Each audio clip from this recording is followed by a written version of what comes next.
तो 10,000 वर्ल्ड के पिछले एपिसोड में हमने देखा कि लिन फेंग हेवनली स्वॉर्ड पीक में मास्टर बाई चैन का ही डिसाइपल बनना चाहता है, जो सुनकर हेडमास्टर तैयार हो जाते हैं और अब मिस सुई लिन फेंग को अपने साथ हेवनली स्वॉर्ड पीक में लेकर आती है और अब वह लिन फेंग को हेवनली स्वॉर्ड पीक दिखाने लगती है। जिसके बाद मिस सुई लिन फेंग को एक जगह पर लेकर आती है और उससे बोलती है कि इस जगह को स्पिरिचुअल गार्डन कहा जाता है और इस जगह पर ट्रेनिंग करके कोई भी पर्सन अर्थ और हेवन की स्पिरिचुअल एनर्जी को कंडेंस कर सकता है। यह सुनते ही साओटियान काफी ज्यादा खुश हो जाता है और बोलता है कि मैं यहाँ पर इसी तरह के ट्रेजर को ढूंढ रहा था और अगर मैं इस जगह पर 10 दिनों तक ट्रेनिंग कर लूँ तो मेरी पुरानी पावर इस जगह पर पूरी तरीके से रिकवर हो जाएगी।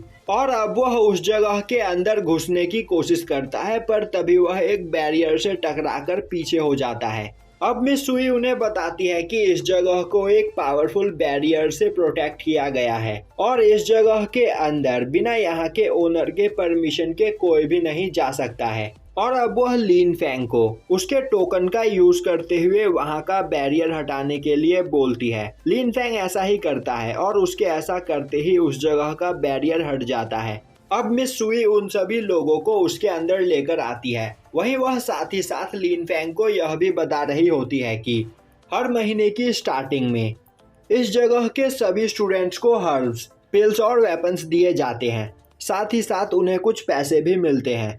तभी साओटियान बोलता है, तो मिस सुई क्या इस जगह पर मुझे भी पिल्स मिलेंगे और स्पिरिट स्टोन भी? कहीं आप भूल तो नहीं गई कि हेडमास्टर ने खुद कहा है कि मैं भी इस जगह का डिसाइपल हूँ, तो मुझे इस जगह पर बाकी के स्टूडेंट्स की ही तरह ट्रीटमेंट चाहिए। यह सुनकर मिस सुई हंसते हुए बोलती है, तुम्हें परेशान होने की कोई जरूरत नहीं, इस जगह पर तुम्हें भी सब कुछ मिलेगा।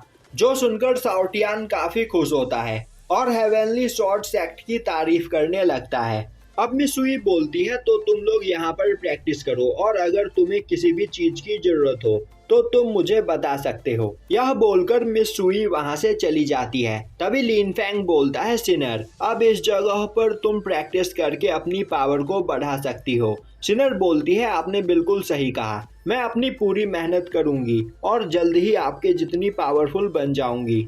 और अब वह दोनों वहां पर बैठकर कल्टीवेशन करने लगते हैं। अब हमें 3 महीने बाद का सीन दिखाया जाता है। लिन फेंग उस जगह पर बैठा कल्टीवेशन कर रहा होता है। तभी वह उठता हुआ बोलता है, मैं लगातार 3 महीने से कल्टीवेशन कर रहा हूँ और अभी तक बस मैं हेवनली रैलम के 8th लेवल पर ही पहुँचा हूँ। इस जगह पर मेरी कल्टीवेशन बहुत ज़्यादा स्लो हो रही है, इस तरह तो मैं डिवाइन रैलम पर पहुँच ही नहीं पाऊंगा। तभी साओटियान लिन फेंग के पास आता हुआ बोलता है, मास्टर आप बिल्कुल सही कर रहे हो। हेवनली रैलम के 6th लेवल पर पहुंचने के बाद लोग 6 महीने तक मेहनत करने के बाद भी ब्रेक थ्रू करके 7th लेवल पर नहीं जा पाते हैं, पर आपने 3 महीने के अंदर ही 2 लेवल क्रॉस कर दिए हैं। लिन फेंग बोलता है, पर इस जगह पर मेरे मैट्रिडियंस कमजोर होते जा रहे हैं, क्या मुझे यहाँ पर अपनी स्वॉर्ड्समैनशिप पर ध्यान देना चाहिए? क्योंकि मैं इस जगह पर जल्दी अपनी पावर बढ़ाना चाहता हूँ, जिससे मैं जल्द से जल्द डिवाइन मार्शल रैलम पर पहुँच सकूँ। तभी वह देखता है कि उस जगह पर सिनर मौजूद नहीं होती है।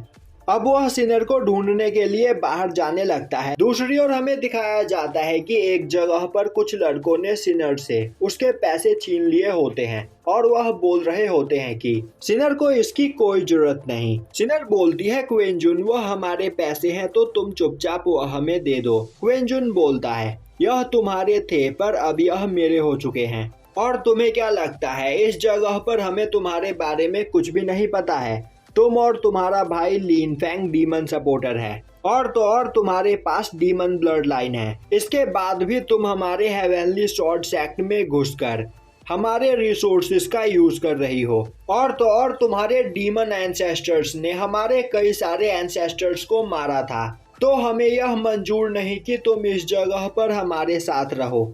और अब उस जगह पर मौजूद सभी लोग सिनर को डीमन बोल बोलकर चिढ़ाने लगते हैं। वहीं वह बोल रहे होते हैं कि सिनर अपने भाई को लेकर इस जगह से चली जाए। यह सुनकर सिनर को बहुत बुरा लगता है और वह बोलती है कि वह कोई डीमन सपोर्टर नहीं है और तो और उसका डीमंस के साथ कुछ भी लेना देना नहीं है। और लिन फैंग एक हीरो है, यहाँ तक कि उसके फादर भी एक हीरो थे, तो वह लोग उनसे ऐसे बात नहीं कर सकते हैं। तभी क्विंचुन बोलता है, तुम बोल रही हो कि तुम्हारा डीमंस के साथ कुछ भी लेना देना नहीं है, तो आखिर तुम्हारे पास यह डीमन ब्लड लाइन कहाँ से आई।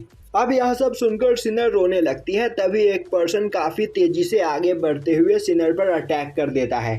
उसी वक्त लिन फैंग बीच में आता हुआ उस पर्सन को मारकर दूर फेंक देता है और बोलता है कि तुम्हारी हिम्मत कैसे हुई इस जगह पर सिनर को बुली करने की। वहीं वह सभी लोग लिन फैंग की पावर देखकर काफी ज्यादा हैरान होते हैं। अब लिन फैंग को देखते ही सिनर रोने लगती है। तभी लिन फैंग बोलता है, आखिर तुम रो क्यों रही हो, तुम्हें इन लोगों की बात पर ध्यान देने की कोई जरूरत नहीं। और अब वह बोलता है, तो इस जगह से हमें कौन बाहर निकालना चाहता है। जो सुनकर वहां पर मौजूद सभी लोग डर जाते हैं।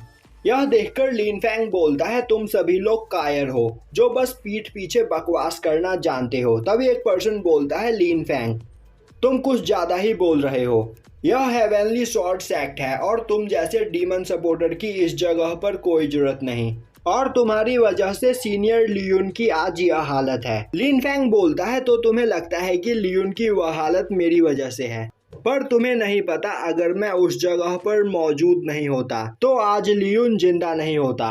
यह सुनते ही एक पर्सन गुस्से में बोलता है, तो तुम्हें क्या लगता है तुम सीनियर लियून से ज्यादा पावरफुल हो, बकवास करना बंद करो। और अब वह लिन फैंग पर अटैक करने के लिए आगे बढ़ता है, पर लिन फैंग काफी आसानी से उसके अटैक को डिस्ट्रॉय कर देता है। तभी वह पर्सन अपने कई सारे क्लोन्स बनाकर लिन फैंग की ओर आगे बढ़ता है। उसी वक्त लिन फैंग उसकी रियल बॉडी को पकड़ लेता है और बोलता है, तुम्हें क्या लगता है तुम मुझे अपने इन चालों से बेवकूफ बना सकते हो। और अब वह उसे बुरी तरीके से मारकर दूर फेंक देता है और बोलता है, तो क्या इस जगह पर कोई और भी मुझसे फाइट करना चाहता है। और यहीं पर यह एपिसोड खत्म हो जाता है।